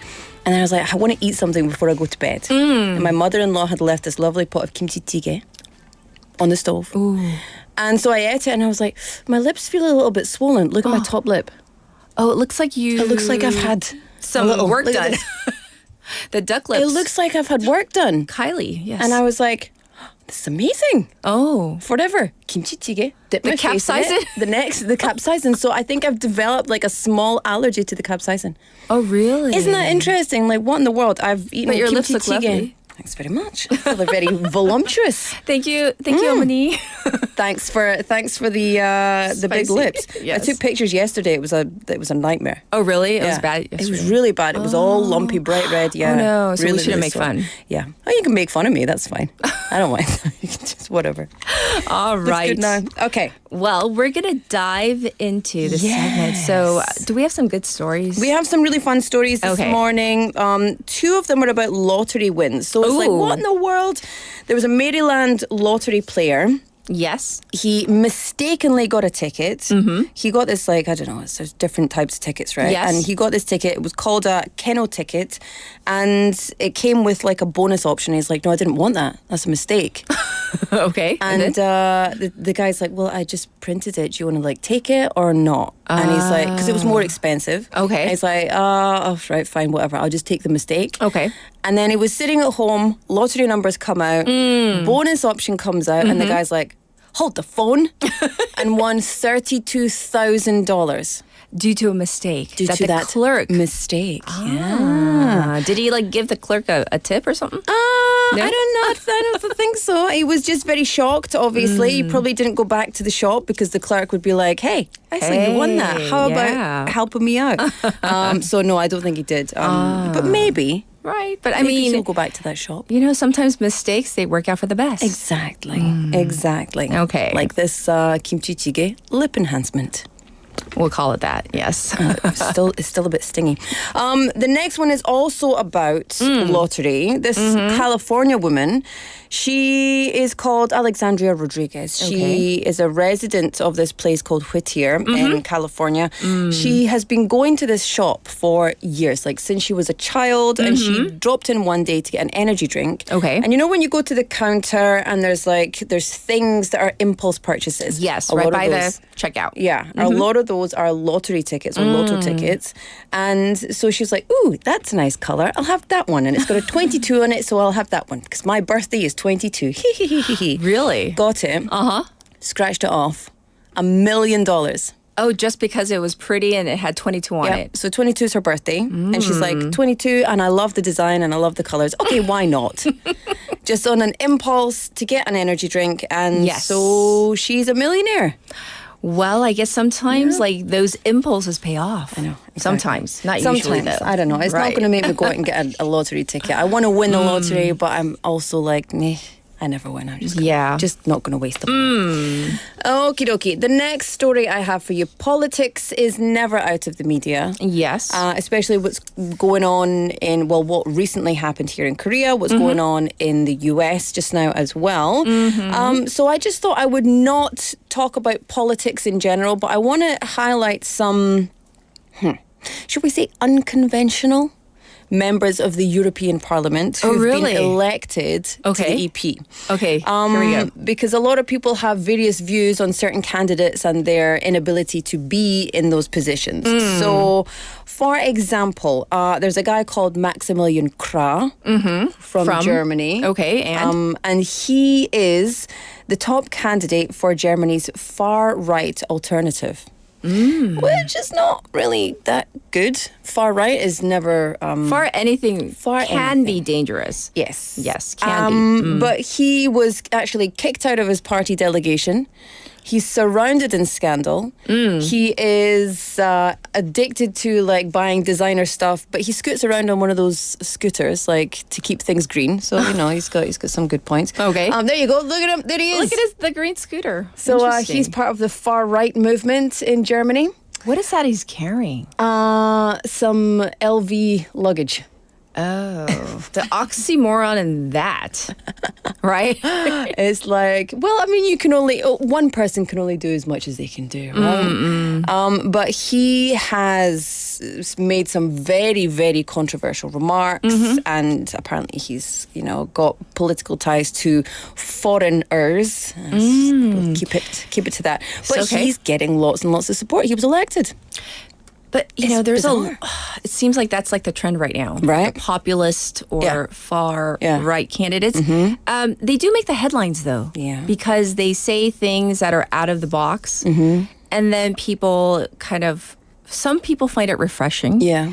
At least obscure. And then the journalists, they love that because it makes like splashy headlines. Yeah, absolutely. And so they get clicks, they get views, and they get likes. There's another person, speaking of clicks, views, and likes, from Cyprus. Okay. Fidias Panayotou. Okay.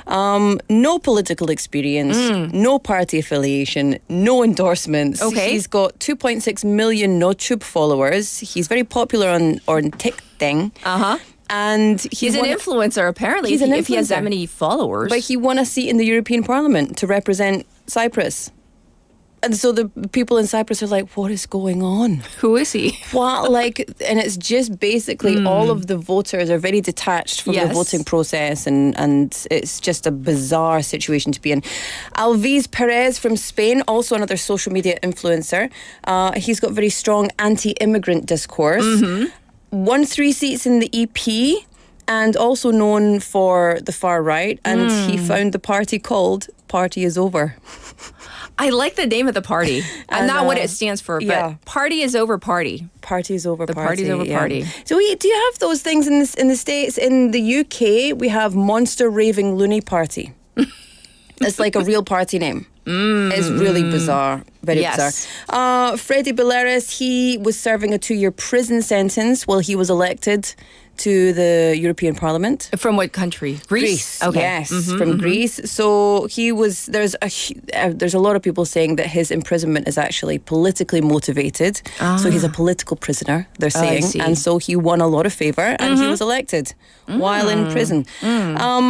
Also, Ilaria Salis in Italy was actually in house arrest in Hungary and was elected to the European Parliament. Yeah, and actually was in house arrest for assaulting far right protesters. So violence. Yes. And just, there's just a whole host of other people who are like, how is this, what in the world is going on here? But, I mean, you could say that of other candidates in other countries also. in the news a lot, and you wonder, like, why are people supporting this particular candidate? And, like, you know, maybe you or I don't understand, but apparently there's a lot of support. People in the woodworks that maybe aren't that vocal, but they see somebody they like who say all the really, really brash comments. And I think it's important to remember that the media skews a lot of what we see. And if you're looking for your news on your news feed, the algorithm is going to give you what you already look for. Exactly. So that's the whole point. Just do your research to become a smart, digitally literate global citizen by, you know, finding out what news sources are trustworthy, you're understanding that there's always a bias to whatever you see. So just do your research. All right. Vote. We're going to go to our final story. What's this one final about? one. It's just so random. It's so creepy What and is I it? What is hate it? Do we have a picture? I sent you a picture, Petey. A rare hoodwinker sunfish. I don't even know what that is. Yeah, it's a type of fish, I'm assuming. It's a fish, right? Yes. It's a hoodwinker sunfish. It's a massive.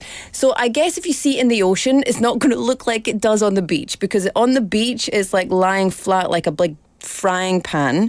In the ocean, I'm sure it's going to be upright and swimming. Sure. But basically, this thing is absolutely huge. It's a 7.3 foot hoodwinker sunfish. We see it. Like, you see it? That's a fish? It's so creepy. Oh, I hate it. I hate it so much. I also love it. And I'm so sad that it's dead.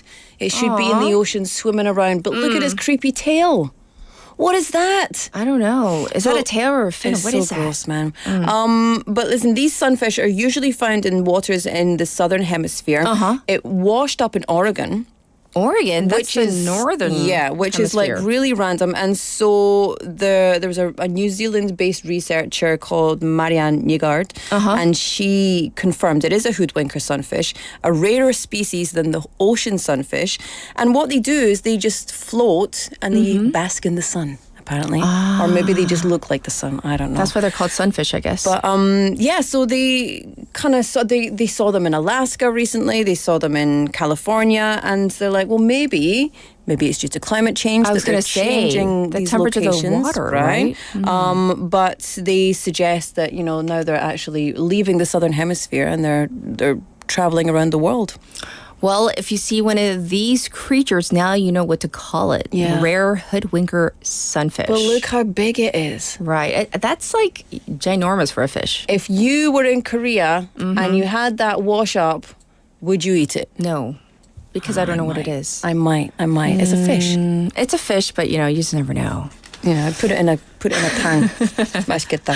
All right, we're gonna call it a wrap for today's segment, and we'll check in with you next week. Thank you so much, Laura. And it is time to say a goodbye, not just for today, but for the entire week. And we went through so many issues. We talked about the weather, how hot it's becoming. Yes, summer is here. We can't deny that. So make sure you stay hydrated and healthy for the weekend. Remember, it's lows of 21, highs of 31. That's what we're looking at for both days. Tomorrow is going to be a little cloudy. The sun will come back on Sunday, befitting of the day of the week it is. So we're going to end it with this one, The Power of Love by Celine Dion. So have a wonderful weekend. And by the way, I do want to give a shout out to our producer, Cho Yun-jin, our writers, Haley Saw and Annie Moon. I'm your host, Catherine. I'll be back Monday. Enjoy. Bye, everybody. In your eyes, I hold on to your body and feel the truth you make. Your voice is warm and tender.